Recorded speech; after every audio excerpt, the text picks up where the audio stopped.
पीने का पानी तो हम लोग का बहुत साल से ही पुराना बाप दादा से ही प्रॉब्लम है। जब भी हम लोग ऊपर में थे तो चौबीसों घंटा लाइन में लगना पड़ता था। 2 दिन 3 दिन के बाद पानी मिलता। अभी भी ऊपर ऊपर गांव में अभी भी उसी तरह है। मोटा-मोटी 2 किलोमीटर जाके रात भर जगल और फिर सवेरे मिला कि नहीं मिला, फिर शाम होते-होते मिला। इस तरह परिस्थिति में हम लोग रहते हैं। जो जीवित है वो परेशान है और जो मरा हुआ है वो कब्रिस्तान में भी वो लोग परेशान है। जल और जंगल के नाम से वोट बैंकिंग का जो काम करते हैं ये बिल्कुल गलत है। आप खुद अपने आँख से देख लीजिए, कहाँ है यहाँ ब्रिज, कहाँ है यहाँ। तो कब्रिस्तान का सुरक्षा, कब्रिस्तान में जो मृत्यु जो हुआ है वो लोग को दफनाने के लिए हम लोग को जगह ही नहीं है, तो क्या आप जल जंगल का बात करते हैं। इसीलिए आज हम लोग पहाड़िया जो है बाहर प्लानिंग करते हैं, दिल्ली बम्बई चल जाते हैं रोजगार के लिए। यहाँ का पहाड़िया जो एक भी पशु नहीं रखता है। वजह क्या है, यहाँ पे तो हरी भरी कुछ घास सही है नहीं है। जितने भी खनन माफिया द्वारा क्रेशर जो चल रहा है वो दिन में सो रहे हैं। वहाँ का जो कर्मचारी जो भी हो वो लोग दिन में सो रहे हैं, और जब हम लोग पहाड़िया सो जाते हैं रात को तब वो लोग क्रेशर चालू करता है। तो सोचिए क्या मीडिया वाला आईना दिखाएगा, कौन जानेगा, कौन पहचानेगा कि यहाँ पे काम हो रहा है। हमारे पीछे एक कब्रिस्तान है, ये चपांडे गांव का कब्रिस्तान है, और हमारे सामने जो है यहाँ पत्थर खदान है और क्रशर प्लांट है। हमारे कैमरामैन से कहेंगे कि वो एक बार दिखाए यहाँ थोड़ा ऊपर चढ़ करके कि कैसे यहाँ से कब्रिस्तान से बिल्कुल सटे हुए यहाँ तक काफी करीब तक जो है यहाँ पर खनन हो रहा है। हमारे दाहिने तरफ देखिए कि ये खदान है यहाँ पे, और यहाँ लगातार जो है काम चल रहा है। यहाँ एक क्रशर प्लांट भी चल रहा है। तो हमारे पीछे जो आप ये देख रहे हैं ये कब्रिस्तान, इस जिले में जो पत्थर उद्योग है, यहाँ के जो पत्थर माफिया कहें या पत्थर व्यवसायी कहें, इनके पत्थर उद्योग से यहाँ के आम जनजीवन प्रभावित था, जीवित लोग भी प्रभावित थे। अब जीवित लोग के साथ यहाँ पर मुर्दे भी प्रभावित होने लगे हैं। यहाँ पर जो कब्रिस्तान देख रहे हैं, यहाँ पर आसपास के जो समाज के लोग हैं, यहाँ पर मरने के बाद उन्हें दफनाया जाता है। और आप देख सकते हैं कि बिल्कुल इस कब्रिस्तान से सटे हुए खनन करते हुए महज कुछ कदम की दूरी है, ये कुछ फीट की दूरी है, और यहाँ तक जो है अभी खनन करते हुए जो है ये जो खनन माफिया जो हैं वो यहाँ तक आ चुके हैं। हम हमारे कैमरामैन से कहेंगे कि वो हमारे साथ आए और हम आगे कुछ और नज़ारे दिखाना चाहेंगे कि कैसे यहाँ पर जस्ट 2-3 दिन पहले ही जो है यहाँ पर जो खनन जिनके द्वारा किया जा रहा है, आप देख सकते हैं यहाँ पर कि यहाँ पर भी मिट्टी काट करके बिल्कुल कब्रिस्तान से महज कुछ कदम की दूरी पर जो है यहाँ पर खनन करने की तैयारी हो रही थी। फिर से यहाँ पर जो है ये यहाँ से मिट्टी हटाया गया था ताकि यहाँ ड्रिलिंग कर सकें, और ड्रिल करके फिर यहाँ ब्लास्ट करके यहाँ से भी जो है पत्थरों को निकाला जा सके। ये जो ऊपर जो गाँव देख रहे हैं आप, कुछ ही दिन पहले हमने यहाँ की खबर दिखाई थी कि कैसे यहाँ के खनन उद्योग की वजह से यहाँ पर पेयजल की जो संकट है और किस तरह से जद्दोजहद करके यहाँ के लोग जो है पीने का पानी लाते हैं। आप ये खदान देख सकते हैं, उस गांव के ठीक नीचे ये खदान है कि कैसे यहाँ पर कई फीट गहरा खदान जो है यहाँ पर बना दिया गया है पत्थरों को खोदते हुए। काफ़ी गहराई है, हम इतना रिस्क लेकर आगे नहीं दिखा सकते हैं, लेकिन ये खदान काफ़ी गहरा है। तो देख सकते हैं आपके बिल्कुल गांव से बिल्कुल महज कुछ फीट दूर तक जो है ये खदान है। यहाँ ना कोई फेंस है, ना ही किसी तरह का कोई बाउंड्री वॉल है, और अगर हो सकता है कि कोई दुर्घटना हो सके, बच्चे जो है इधर गिर सकते हैं या कोई जानवर मवेशी भी जो है इन खदानों में गिर सकते हैं। खनन का एक नियम होता है कि बेंच नुमा जो है खनन किया जाता है ताकि कोई बड़ा एक्सीडेंट ना हो सके। कोई सीधी खुदाई के बाद जो है खतरा होता है कि ऊपर से लोग नीचे गिरेंगे तो उनके जान माल की भी क्षति हो सकती है। लेकिन इन सब चीज़ों को दरकिनार करते हुए जो है यहाँ पर आप देख सकते हैं सीधी बिल्कुल सीधी जो है वो खुदाई की गई है, और यहाँ से बिल्कुल दाहिने तरफ जो है यहाँ से महज कुछ कदम की दूरी पर ये बस यहाँ से ये जो आप मिट्टी देख रहे हैं, इस मिट्टी के ढेर के पीछे जो पेड़ है वो कब्रिस्तान है यहाँ का। यहाँ तक जो है इन खनन माफियाओं के द्वारा खनन किया गया है। वर्तमान में अगर हम बात करें तो चपांडे मौजा में एक भी वैध लीज नहीं है। इसके बाद भी यहाँ पर जो है खनन कार्य जारी है। एक बार उधर दिखाएं, आप उधर देख सकते हैं आप, यहाँ महज 1-2 दिन पहले भी यहाँ ब्लास्टिंग की गई है। वहाँ पर काफ़ी ज़्यादा मात्रा में जो है वो पत्थर और ये जो है वो ब्लास्टिंग के पत्थर हैं। वो आप देख सकते हैं कि कैसे यहाँ पर जस्ट कुछ दिन पहले भी यहाँ पर खनन का काम चल रहा था। और हम इधर दिखाना चाहेंगे कि इतनी गहराई में खुदाई करने के बाद इसको छुपाने के लिए कैसे इन माफियाओं के द्वारा जो है, यहाँ से देख सकते हैं आपकी डस्ट भर करके काफी ज्यादा मात्रा में जब ये खनन करते हैं तो स्टोन क्रशिंग करने के बाद में जो डस्ट जो यहाँ से निकलता है उसके द्वारा जो है भर करके जो है इसको छुपाने की जो कोशिश की जा रही है। आप देख सकते हैं चारों तरफ कितना ज्यादा मात्रा में डस्ट भरा गया है और डस्ट भर करके जो है यहाँ पर जो है इस खदान को जो है कि गहराई को छुपाने की भी कोशिश की जा रही है। हम आपको लेके चलते हैं हमारे यहाँ के एक पास के गांव में और हम उन गांव में कुछ ग्रामीणों से भी बात करेंगे। हमारे साथ कुछ समाज सेवी भी हैं, हम उनसे भी बात करेंगे और जानेंगे कि कैसे यहाँ पर जो है इस तरह से खनन करके और क्या प्रभाव पड़ रहा है इस चीज का यहाँ के आम जनजीवन पर। अरे आप लोग क्या समस्या है आपके यहाँ पर, यहाँ जो खनन हो रहा है उससे क्या कुछ दिक्कतें हो रही है गाँव वालों को? दिक्कत तो हम लोग को बहुत हो रही है। क्या क्या बताइए। जैसे कि हम लोग का जो सामने कब्रिस्तान है, कब्रिस्तान के सामने ही खदान चल रहा है। फिर हम लोग अभी तक हम लोग का फिर किसी का डेट हो जाएगा तो जगह भी नहीं है और इधर खदान सटते जा रहा है, तो वही का दिक्कत है हम लोग का। कम से कम उल्टो रोका जाएगा तो हम लोग का जितना फिर आने वाला समय के लिए हम लोग का सुविधा रह जाएगा। अगर कब्रिस्तान सटा हुआ रहेगा, जगह भी नहीं मिलेगा तो हम लोग कहाँ मिट्टी देंगे फिर, तो इसीलिए दिक्कत होता है हम लोग का। खदान का खदान का ये सब बंद करके रखने में अच्छा लगेगा हम लोग को। पीने के पानी को लेकर के क्या दिक्कतें हैं, कहाँ से लाते हैं आप लोग गाँव में पीने का पानी? पीने का पानी तो हम लोग का बहुत साल से ही पुराना बाप दादा से ही प्रॉब्लम है। जब भी हम लोग ऊपर में थे तो 24 घंटा लाइन में लगना पड़ता था। 2 दिन 3 दिन के बाद पानी मिलता। अभी भी ऊपर ऊपर गांव में अभी भी उसी तरह है। मोटा-मोटी 2 किलोमीटर जाके रात भर जगल और फिर सवेरे मिला कि नहीं मिला, फिर शाम होते-होते मिला। इस तरह परिस्थिति में हम लोग रहते हैं। आपने अभी कहा ऊपर गांव की बात, तो क्या ऐसा भी है कि गांव से लोग छोड़ करके नीचे की ओर या जहां पानी है वैसे स्रोत के आसपास बस रहे हैं, ऐसा कुछ है क्या? ऐसे तो मतलब पहाड़ में जहाँ थे तो आदमी सबको जहाँ झरना है वहीं पर जाके बसना अच्छा लगता है, और सूखा जगह में बसेंगे तो कहाँ पानी का फिर खाने पीने का सुविधा भी नहीं होता है। समय पर हम लोग कहीं जाने के लिए भी फिर देरी हो जाता है। इसलिए गांव छोड़ के आदमी सब कहीं तितरा इधर-उधर बंटवारा अपना जगह देख के उतर रहा है। स्वास्थ्य संबंधित समस्याओं के लिए गांव में क्या व्यवस्था है? कोई बीमार पड़ता है तो कैसे डॉक्टर को दिखाते हैं, कैसे उसको इलाज करवाते हैं आप लोग? डॉक्टर का इलाज के लिए तो हम लोग इधर नज़दीक में अस्पताल है, वहीं से जाके इलाज करवाते हैं। एम्बुलेंस गांव तक आ पाता है? एम्बुलेंस तो गांव तक नहीं आता है, काहे के लिए फिर इधर रोड भी तो खराब है, फिर उठने उठने में वो लोग उठने के लिए दिक्कत पड़ता है, तो एम्बुलेंस गांव तक तो नहीं पहुंचता है। गर्भवती महिलाओं को कैसे लेके जाते हैं अस्पताल तक आप लोग? वही कटिया में हम लोग लेके जाते हैं, खटिया में उसको बिठा के फिर ढोके लेके उतरना पड़ता है। बहुत समस्या है। कोई जांच करने को भी कोई स्वास्थ्य विभाग के लोग आते हैं? आते नहीं है वो लोग, कभी कभी नहीं आते। ध्यान नहीं दिए। क्या नाम हुआ? रूबेन पाड़िया। ये गांव का नाम क्या है, कौन सा गांव है? ये चपंड है। यहाँ जो जलमीनार बना हुआ है इससे पानी आप लोगों को कभी मिला है? नहीं, क्यों नहीं मिल पाया पानी?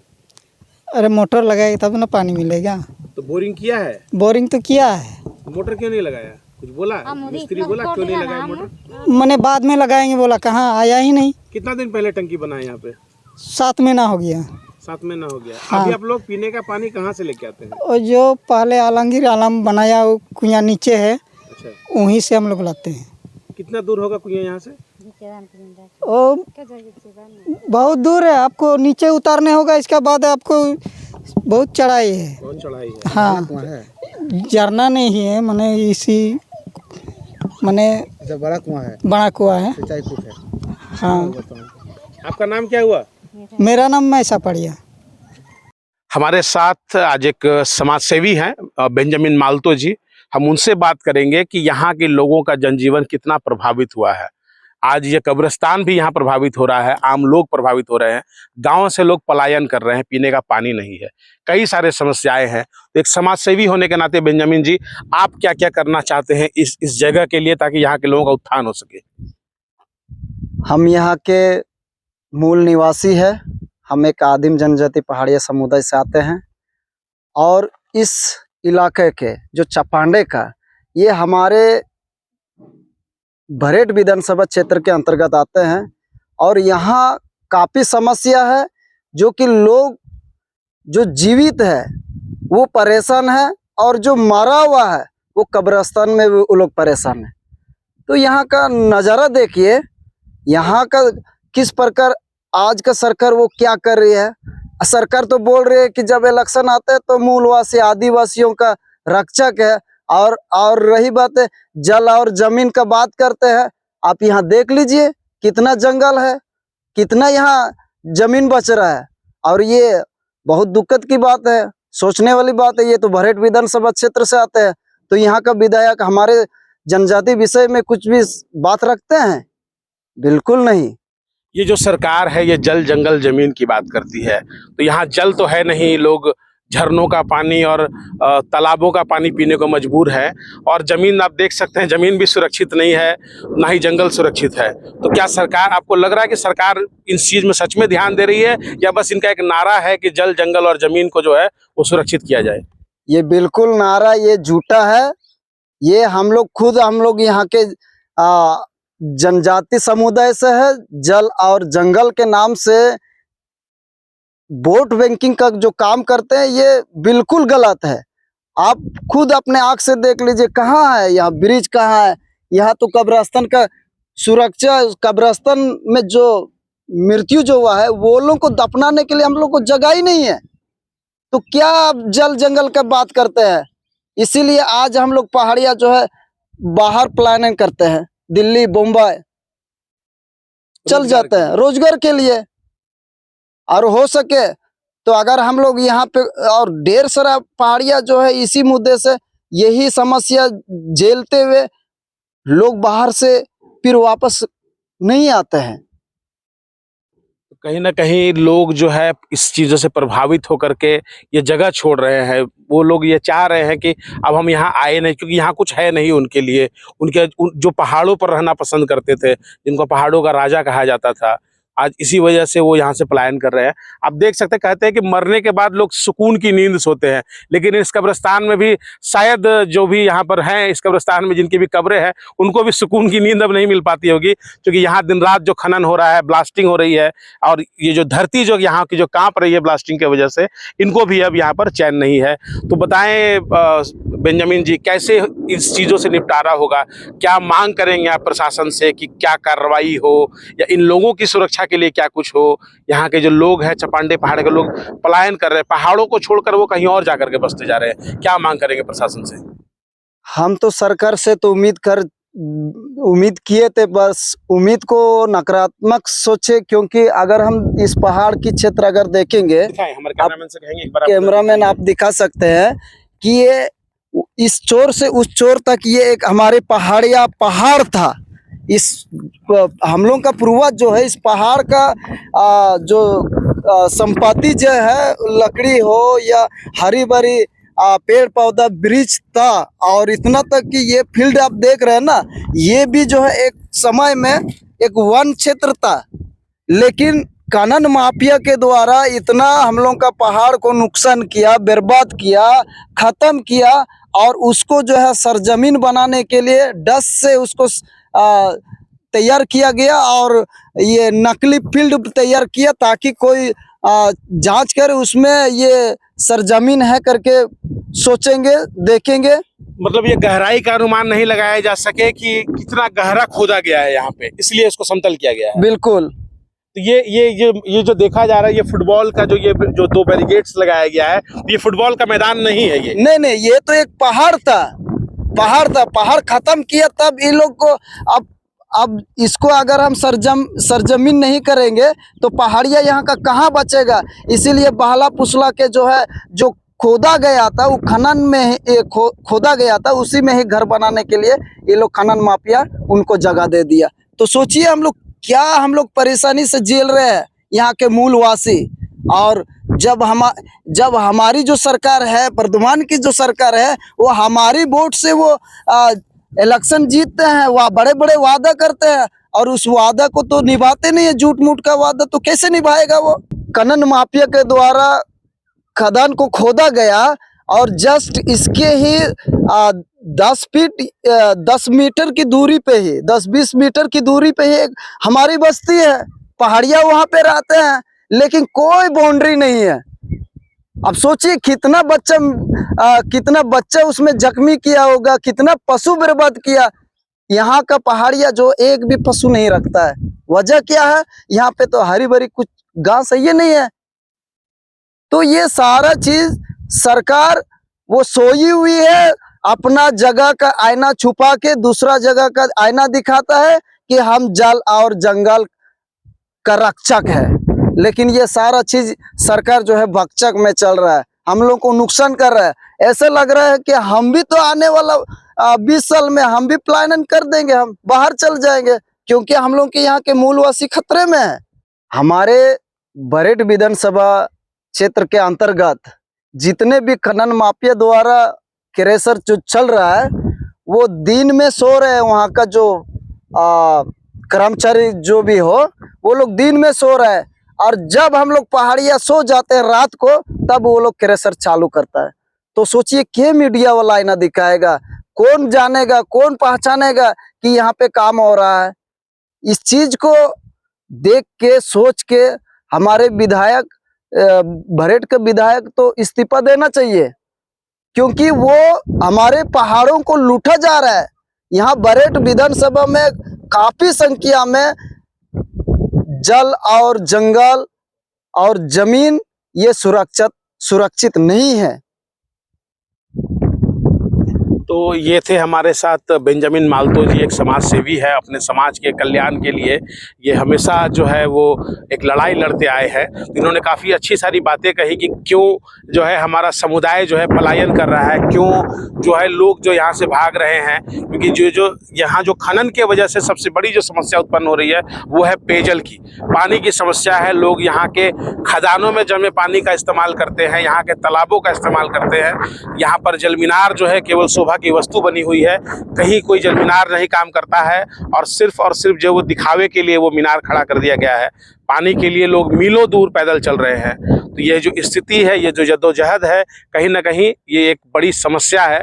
और हम स्थानीय प्रशासन से भी ये मांग करेंगे कि इन लोगों को की समस्याओं को देखते हुए कम से कम यहाँ प्राथमिक स्तर पे पेयजल की व्यवस्था जो है वो की जाए।